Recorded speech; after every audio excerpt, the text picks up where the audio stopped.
Preciso que você imagine essa cena com exatidão, porque eu ainda penso nela. Toda vez que eu quase a perdoo, eu volto para esse momento. Jantar de domingo na casa da minha mãe, os pratos bons na mesa. A Courtney tinha trazido uma garrafa de vinho caro e colocado ela de um jeito que o rótulo ficasse virado para o centro da mesa. Meu marido Marcos tinha passado a última hora dobrado sobre o carro do meu tio na garagem, no calor de agosto, consertando uma mangueira do radiador. Porque ninguém na minha família jamais encostou a mão em nada mecânico na vida. Ele entrou, lavou as mãos na pia, sentou do meu lado, serviu um copo d'água para ele. Foi aí que minha irmã olhou para ele por cima da mesa. Olhou de verdade.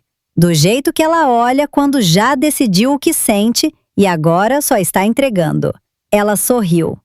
O tipo de sorriso que pode passar por carinho se você não a conhece. E disse: Marcos, meu bem, me fala uma coisa com sinceridade.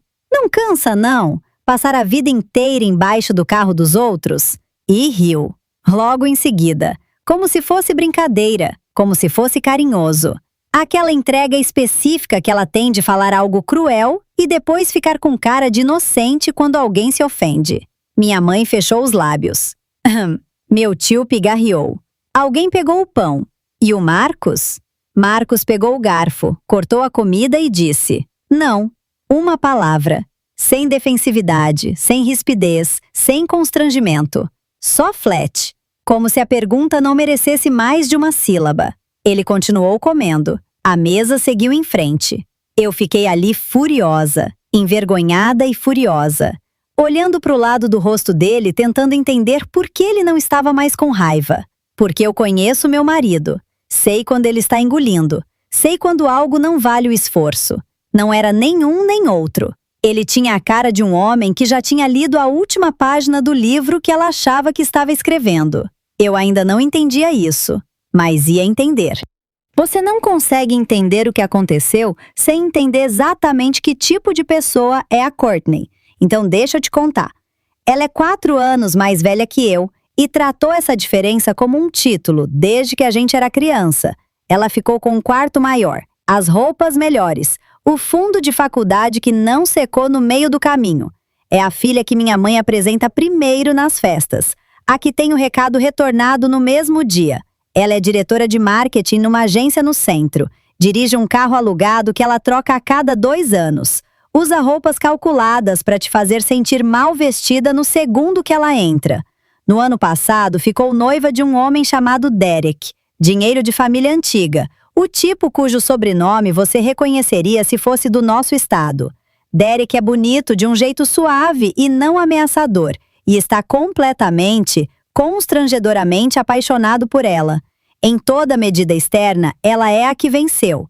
E o Marcos? O Marcos construiu a Hale Alto, de uma locação de 2 baias na beira da cidade numa operação de verdade. 7 funcionários, 2 elevadores, clientes comerciais fiéis, uma reputação que faz mecânicos viajarem 40 minutos de outras cidades para trabalhar lá. Ele quitou nossa casa, nunca atrasou uma conta. Em 6 anos de casamento, nunca levantou a voz para mim nenhuma vez. Mas ele trabalha com as mãos, chega em casa cheirando a desengraxante. E no mundo da Courtney, essa informação cancela todo o resto. Uma vez eu ouvi ela dizer para minha mãe, eu estava no corredor, ela não sabia. Ele é legal, mãe, é um amor, mas a Claire sempre mirou um pouco baixo. A resposta da minha mãe foi silêncio, não discordância, só silêncio. Eu voltei para a cozinha e fiz de conta que não tinha ouvido. Tinha ficado muito boa nisso. O que eu não tinha percebido até pouco tempo.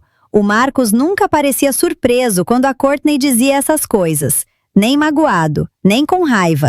Era como se ele já tivesse medido exatamente o que ela era. E ela tivesse chegado exatamente onde ele esperava. Eu não entendia por quê. Agora eu entendo.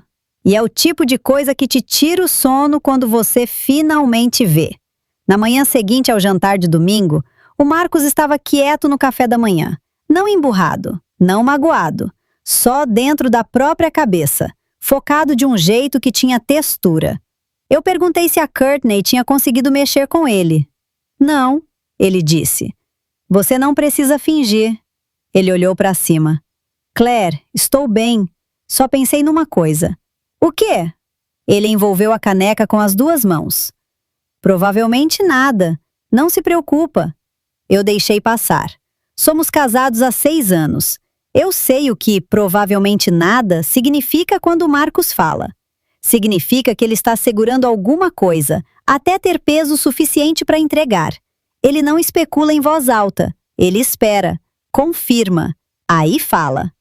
3 dias depois, ele chegou em casa, serviu uma dose e me perguntou, com uma naturalidade quase calculada, se eu sabia o que a Courtney estava dirigindo. O contrato dela tinha vencido. Ela tinha pego algo novo? Eu disse que ela tinha mencionado um SUV. Ele acenou devagar. Só isso. Aí perguntou o que eu queria assistir. Eu fiquei parada na cozinha depois que ele foi para a sala e senti.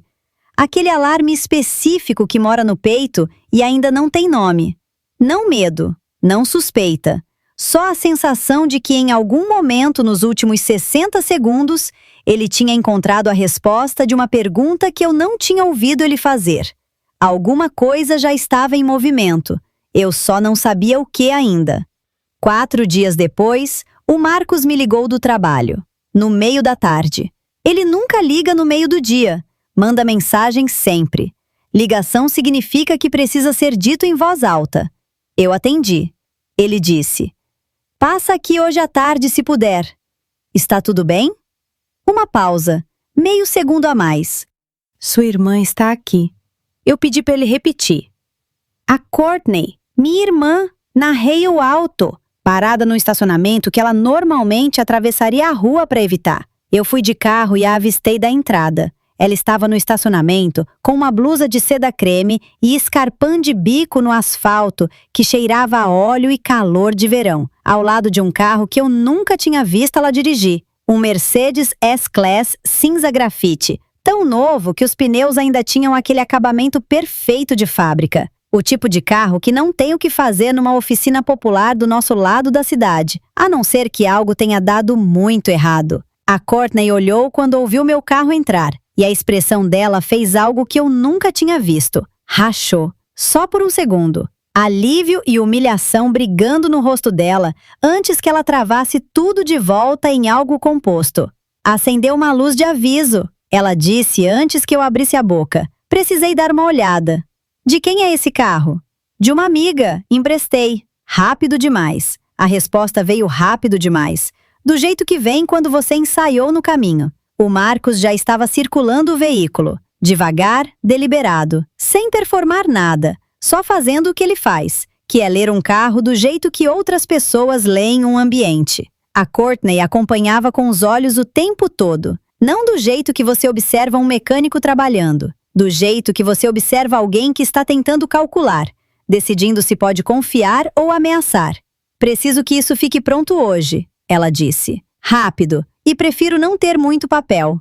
O Marcos continuou se movendo. "Eu não trabalho sem documentação, Courtney. Questão de responsabilidade." A mandíbula dela travou. "Claro." Ela foi para dentro, sentou numa das cadeiras de plástico com os tornozelos cruzados e o celular nas 2 mãos, como se fosse a única coisa que a mantinha aterrada. Ficou lá 3 horas mandando mensagem para alguém. Não largou o celular em nenhum momento. O tempo todo eu ficava voltando para uma coisa. Minha irmã, que uma vez disse para nossa mãe que o Marcos cheirava errado, estava agora sentada dentro da oficina dele, porque não tinha para onde levar um carro que ela precisava urgentemente consertar em silêncio. Ela tinha vindo até o único homem que ela vinha humilhando há 6 anos, porque numa crise de verdade, era nele que ela confiava para ficar quieto. Ela estava errada nisso, mas ainda não sabia. O Marcos me mandou mensagem depois que ela foi embora com um carro emprestado. "Roda o número do chassi quando puder. Me diz o nome que aparecer." Eu rodei na manhã seguinte. O carro estava registrado no nome de Raymond Coach. Não Courtney, não Derek, não alguém que eu reconhecesse de imediato. Raymond Coach. Eu pesquisei. Incorporador imobiliário. 50 e poucos anos. Casado.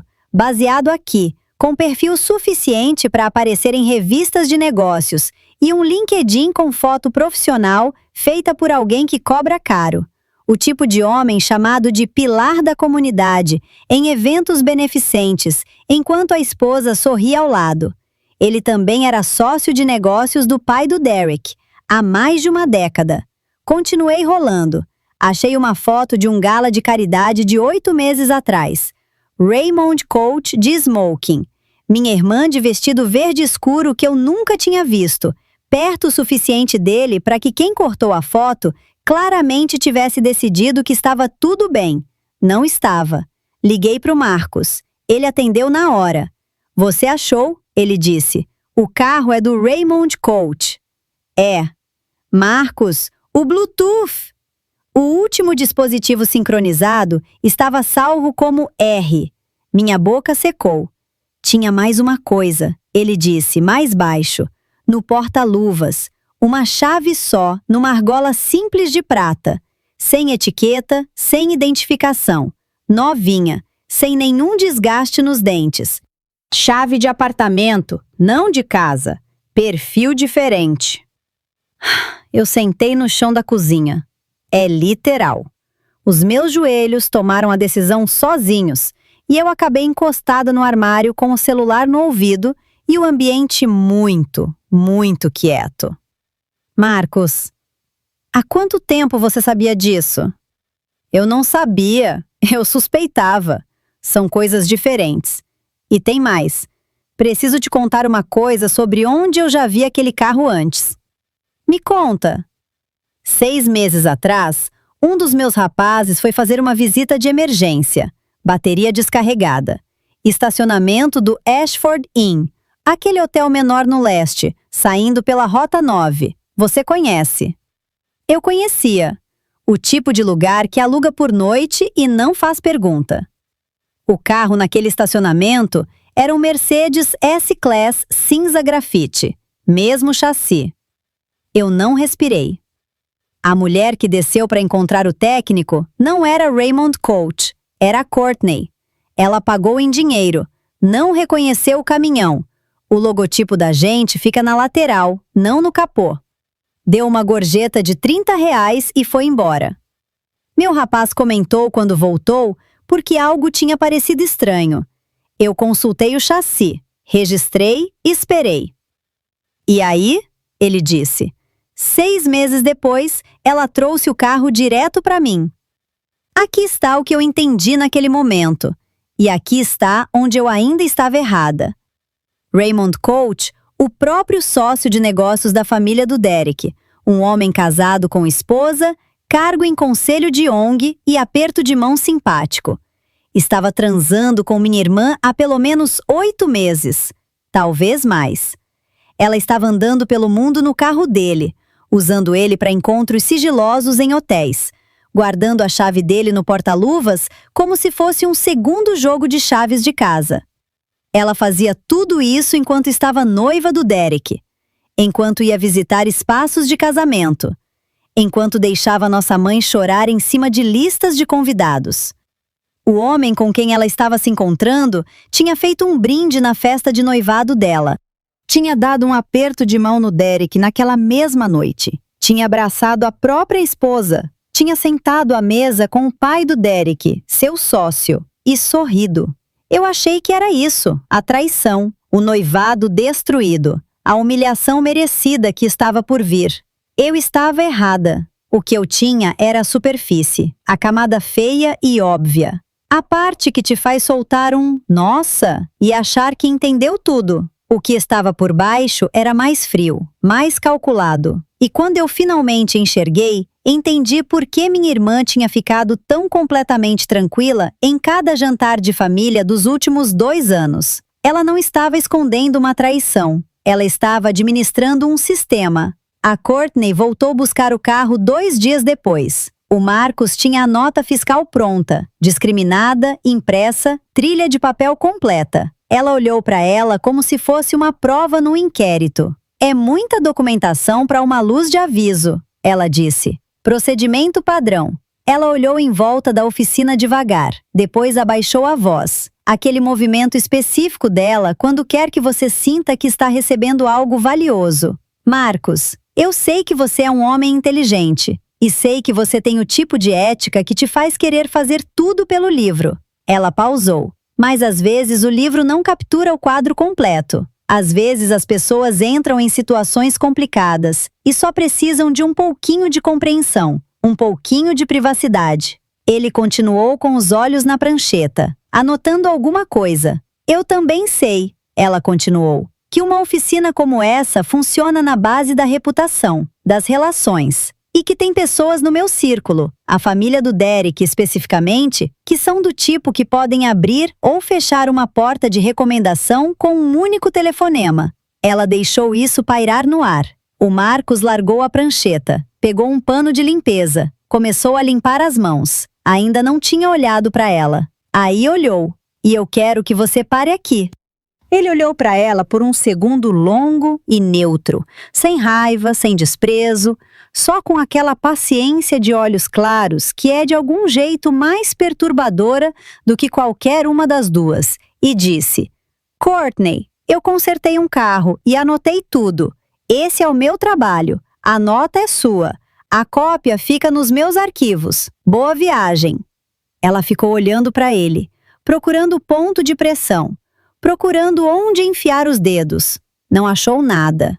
Eu poderia... Ela começou. O carro está lá fora. Ela foi embora.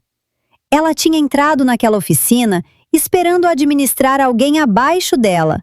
Saiu tendo sido dispensada por alguém que já tinha decidido que ela não tinha nada que ele precisasse. Ela achava que estava com o poder nas mãos.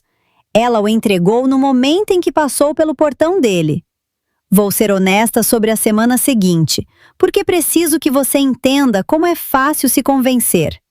Eu disse para mim mesma que era só uma traição, que as pessoas são complicadas e egoístas e esse tipo de coisa acontece.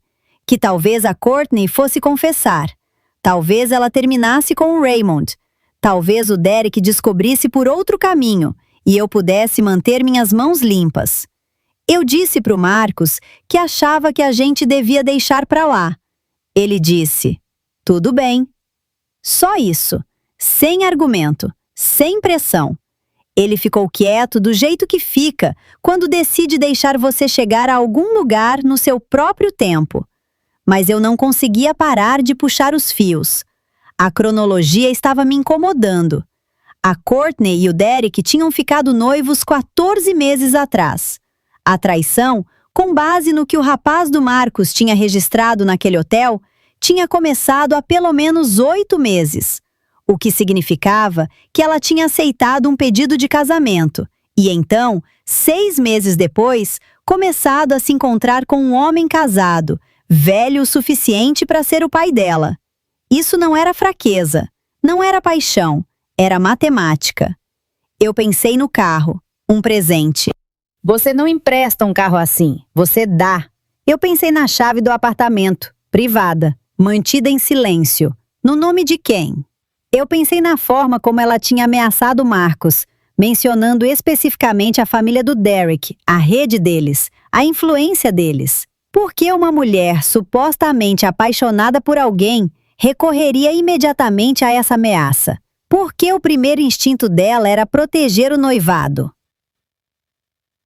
Porque o noivado nunca estava em risco, não para ela. Ela não estava presa entre 2 homens, não estava confusa, não estava sobre a cabeça. Ela estava construindo uma estrutura, e cada peça era estrutural. Minha irmã é a pessoa mais calculista que eu já conheci na vida. E digo isso com o horror específico de quem cresceu vendo ela praticar e só agora entende para quê. Ela nunca ia largar o Derek. O Derek era a arquitetura. O nome dele, a família, a casa, a posição social. Esse era o jogo longo, o único jogo. A coisa que ela tinha vindo engenhando desde que tinha idade suficiente para entender como o dinheiro cheira por dentro. Casar com o Derek significava um assento em todas as mesas que importavam nessa cidade. O Raymond era outra coisa. O Raymond era liquidez, dinheiro vivo em espécie, e carros dados e apartamento alugado em nome de uma empresa, e um homem tão completamente apavorado com sua própria exposição que ele nunca, jamais,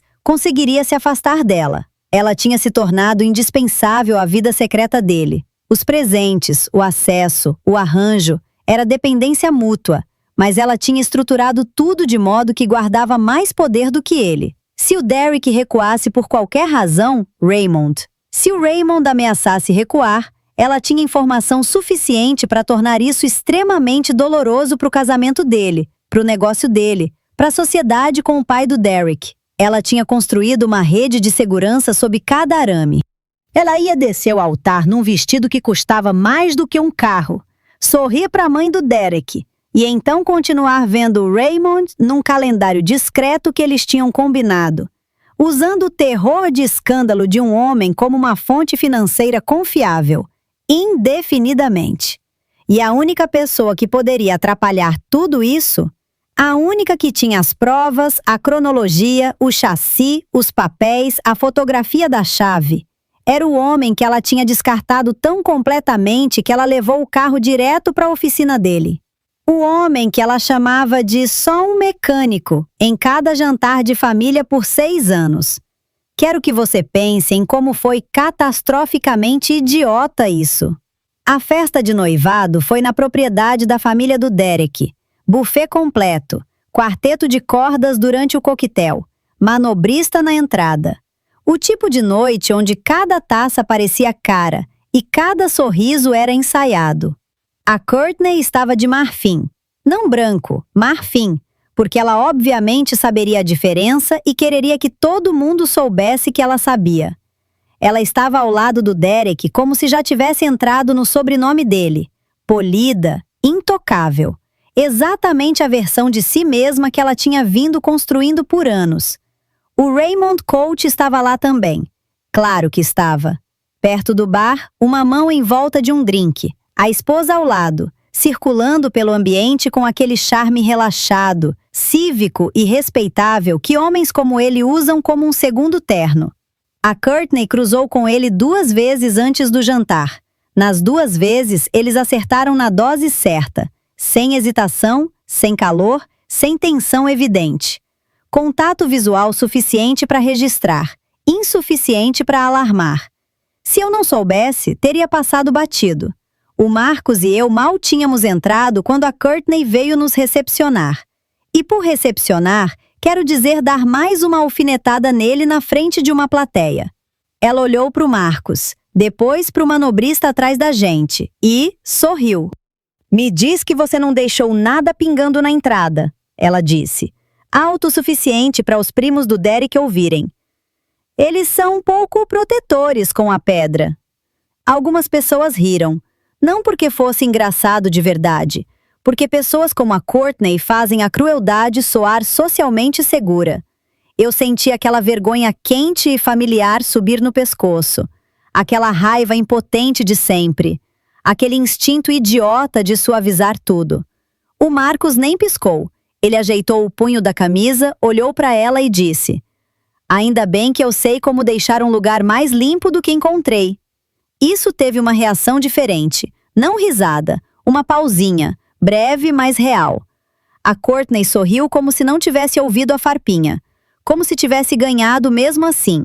Aí girou e voltou em direção ao Derek, já alcançando uma taça de champanhe, já recompondo o rosto. O Marcos ficou olhando ela ir por uns 2 segundos. Depois disse, bem baixinho: Fica aqui um minutinho. E foi em direção a Patrícia. A mãe do Derek tinha aquela postura que o dinheiro ensina cedo. Coluna reta, expressão controlada. O tipo de mulher que nunca levanta a voz porque nunca precisou. Eu observei o Marcos parar ao lado dela e dizer algo baixo o suficiente para eu não ouvir. A princípio, Patrícia só escutou. Depois eu vi a primeira mudança. Não espanto, não indignação, algo mais frio. Os olhos dela se deslocaram além do Marcos e percorreram o salão até pousar no Raymond. E quando ela olhou para ele, ela parou de parecer uma anfitriã. Ela pareceu uma mulher fazendo conta. Talvez ninguém mais tivesse notado imediatamente, mas eu notei. E aparentemente a Courtney também. Porque de outro lado do salão, no meio do que quer que a tia do Derek estivesse dizendo para ela, Eu vi a atenção dela quebrar. Só por um segundo. O sorriso ficou, mas os olhos se moveram. Primeiro para Patrícia, depois para o Marcos, depois para o Raymond. Aquele foi o momento em que o salão mudou. Não externamente. O quarteto continuou tocando. Os copos continuaram tilintando. Alguém riu alto demais perto do bar. Mas por baixo, algo se deslocou. Do jeito que o ar se desloca antes de uma tempestade chegar perto o suficiente para cheirar. O Raymond sentiu em seguida. Dava para ver na forma como ele se reposicionou. Casual demais, rápido demais. Ele se inclinou para o marido da Patrícia e disse algo que pareceu improvisado. Depois olhou pelo salão e cometeu o erro de olhar diretamente para Courtney. Rápido demais. Afiado demais. O Derek viu isso. Eu observei o rosto dele fazer aquele aperto pequeno, quase invisível, que as pessoas fazem quando algo não faz sentido, mas elas ainda não sabem por quê. Ele se inclinou para Courtney e perguntou alguma coisa. Eu não ouvi as palavras, mas não precisei, porque ela respondeu rápido demais. Riu primeiro. Sempre mau sinal com ela. Depois disse algo curto, descartável, leve. O tipo de resposta pensada para encerrar uma pergunta em vez de satisfazê-la. O Derek não pareceu satisfeito. Ele olhou para o Raymond, depois de volta para Courtney. E pela primeira vez em toda a noite, eu vi ela perder o ritmo. Só uma batida, mas estava lá. Ela alcançou a taça e errou o cabo na primeira vez. Aquela foi a rachadura. A Patrícia disse algo para o Derek do outro lado do salão. Não alto, uma frase só, calma e direta. Ele ficou parado, completamente parado. Aí colocou a taça e foi atrás dela para fora do salão sem nem olhar para Courtney. Isso chamou a atenção das pessoas, não abertamente. Ninguém foi grosseiro o suficiente para encarar num salão assim, mas todo mundo encarou. Do jeito que as pessoas fazem quando fingem continuar conversando enquanto movem toda a atenção para o mesmo lugar. As conversas foram amainando sem parar de vez. A tia do Derek parou no meio de uma frase. Um dos primos olhou para Courtney, depois para o Raymond, depois desviou os olhos com muito cuidado. A Courtney ficou sorrindo por mais uns 10 segundos, tempo suficiente para ser doloroso de assistir. Depois ela cruzou o salão em direção ao Marcos, rápida, mas tentando não parecer rápida. "O que você disse para ela?" Ela perguntou, bem baixinho, quando chegou perto o suficiente. O Marcos olhou para ela como olha para um cliente fazendo uma pergunta que ele já respondeu. "Dei meu cartão." O rosto dela mudou, não dramaticamente. A Courtney preferia morrer a dar uma reação dramática em público, mas ficou sem cor. "Você não tinha esse direito," ela disse. O Marcos não se mexeu. "Você trouxe o carro até mim." Aquela linha a atingiu mais do que se ele tivesse levantado a voz, porque era verdade. Completamente, estupidamente, irreversivelmente verdade. Do outro lado do salão, a esposa do Raymond também não estava mais sorrindo. Ela tinha se virado para o corredor por onde a Patrícia e o Derek tinham saído, e estava olhando para aquela porta com a expressão que as mulheres têm quando uma suspeita que elas engoliam há meses finalmente encontra oxigênio. A Courtney seguiu o olhar dela. Depois olhou de volta para o Marcos. E pela primeira vez em toda a minha vida, minha irmã pareceu com medo. Não envergonhada, não ofendida, com medo. Ela tentou uma última vez se recuperar. "Esse não é o lugar para qualquer jogo que você acha que está jogando." O Marcos sustentou o olhar dela e disse: "Então você devia ter escolhido um lugar melhor para mentir." Ela realmente se encolheu, só levemente, mas eu vi. O Raymond também aparentemente viu, porque ele começou a se mover em direção a nós, sem pressa, sem criar cena, mas rápido o suficiente para ser percebido por quem já estava percebendo coisas demais. E a essa altura, pessoas demais já estavam. Essa foi a pior parte. Não um grito, não uma confrontação, não um copo quebrando no chão. Foi o silêncio. O salão não tinha explodido, mas tinha virado. Todo mundo já conseguia sentir. Todo mundo sabia que algo tinha dado errado. Não os detalhes, ainda não, mas o suficiente. Mais do que suficiente. A Courtney ficou parada de marfim, segurando uma taça de champanhe que tinha parado de beber, olhando para o único homem no salão que ela tinha passado anos tratando como se fosse inferior a ela. E eu soube ali, antes do Derek voltar, antes do celular, antes das perguntas, antes das provas se acumularem alto demais para ela contornar com papo. Já estava acabado. Ela só não sabia o quanto. A Patrícia não é mulher de fazer cena. Acho que foi exatamente isso que a Courtney sempre contou, que as pessoas no mundo do Derek eram polidas demais, preocupadas demais com a imagem, protetoras demais das aparências para explodir um salão. Ela estava certa quanto ao salão, estava catastroficamente errada no resto. A Patrícia ligou para o Derek naquela noite, conversa privada. Ela contou que o Marcos tinha compartilhado, que ele tinha documentação de um concerto feito num veículo registrado no nome de Raymond Coach, que o veículo tinha sido levado até a oficina por alguém diferente do proprietário, e que se alguém tivesse razão para investigar o histórico do carro, os registros estavam completos e disponíveis. Ele não tinha acusado a Courtney de nada, simplesmente tinha colocado uma informação nas mãos de alguém com condições de agir com ela. O Derek começou a fazer perguntas.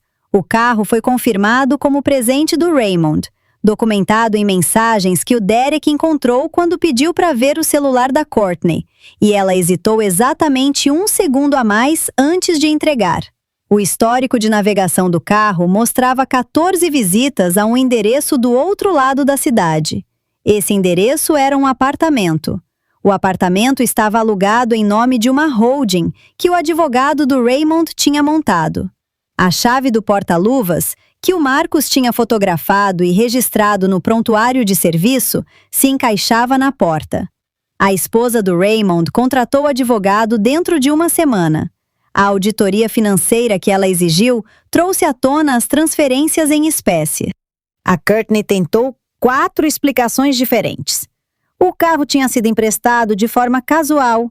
O Raymond estava ajudando com uma questão imobiliária. Era complicado e ela precisava de tempo para explicar direito. Depois ela parou de explicar de vez. E aí eu soube que ela tinha ficado sem história. O noivado terminou, descrito oficialmente como consensual. Não foi consensual. O casamento de Raymond Coach não sobreviveu ao ano. E o que destruiu tudo, o chassi registrado numa visita de emergência numa tarde qualquer, a fotografia de uma chave, a nota fiscal discriminada, um único cartão de visita dado a uma mulher numa festa. Cada pedaço veio de um homem que minha irmã tinha olhado por cima de uma mesa de jantar e decidido ser pequeno demais para ser uma ameaça. Ela zombou da papelada dele. A papelada dela enterrou. Minha família ficou quieta do jeito específico que te diz que todo mundo está recalculando em silêncio coisas que não vão ser ditas em voz alta. Minha mãe me ligou 2 vezes. As 2 ligações foram tão cuidadosamente gerenciadas que a gente desligou sem ter dito nada real. Meu tio mandou para o Marcos uma garrafa de Blantons sem bilhete. Acho que era o jeito dele de dizer tudo o que ele tinha assistido acontecer por 6 anos e nunca tinha falado. A Courtney e eu não falamos. Faz meses. Ainda não sei o que isso significa no longo prazo. O que eu não estava preparada era para a raiva que eu senti. Não dela, de mim mesma.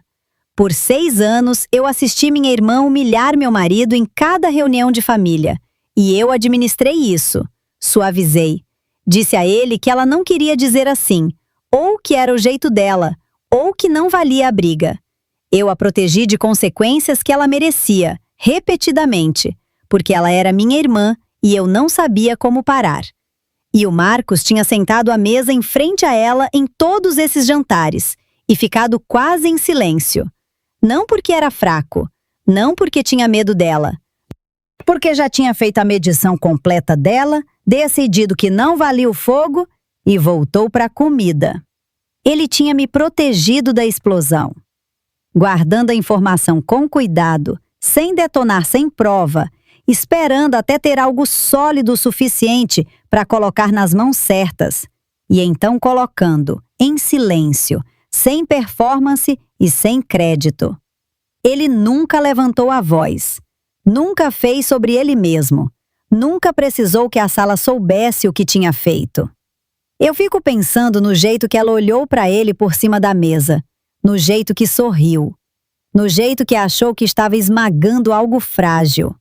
Ela não fazia ideia de que estava cutucando algo que não precisava reagir para se sentir certo. Aqui está a parte que eu genuinamente não consigo resolver. Meu marido expôs minha irmã, ou ele simplesmente parou de protegê-la? Porque ele nunca mentiu. Nunca fabricou uma única coisa. Cada pedaço de informação que ele compartilhou era documentado, preciso e legal. Ele consertou um carro e fez os papéis. Compartilhou a existência dos registros com uma mulher que tinha condições de agir com isso. Era isso. Só que ele sabia exatamente o que a Patrícia ia fazer com aquela informação. Sabia que perguntas o Derek ia começar a fazer. Sabia o custo quando essas perguntas começassem. Ele estava com isso guardado por meses e escolheu aquela noite, a festa de noivado, o Raymond no salão, a Courtney no pico do seu investimento público, para colocar tudo em movimento. Isso foi justiça? Ou foi paciência que finalmente decidiu que tinha chegado a hora? Eu perguntei para ele uma vez. Precisava ouvir a resposta na voz dele de verdade. Ele pensou. Ele não dá respostas rápidas para perguntas que merecem respostas de verdade. Aí disse. Ela entrou na minha oficina e me pediu para desaparecer. Não sou homem que desaparece. Ela devia saber disso antes de precisar que eu fosse. Eu penso nisso todo dia desde então. Escolher não proteger alguém é o mesmo que destruir essa pessoa? Ou todo mundo, em algum momento, precisa carregar o peso do que construiu de verdade? Eu não tenho uma resposta limpa. Acho que não existe uma. Minha irmã passou 6 anos decidindo que meu marido era pequeno demais, quieto demais e encardido de graxa demais para ser uma ameaça real a qualquer coisa que ela estava construindo. Ela estava tão ocupada olhando para baixo para as mãos dele que nunca percebeu que ele estava olhando para o rosto dela. E no fim, o que derrubou o império cuidadosamente construído dela, a traição, a manipulação, os 2 homens, o apartamento secreto, o plano que ela vinha engenhando por anos. Não foi um detetive particular, não foi uma confrontação dramática, não foi nenhum ato de vingança. Foi um número de chassi, registrado numa terça à tarde, por um homem que ela já tinha decidido que não importava. Ela subestimou o mecânico. Esse foi o único erro que ela precisava cometer.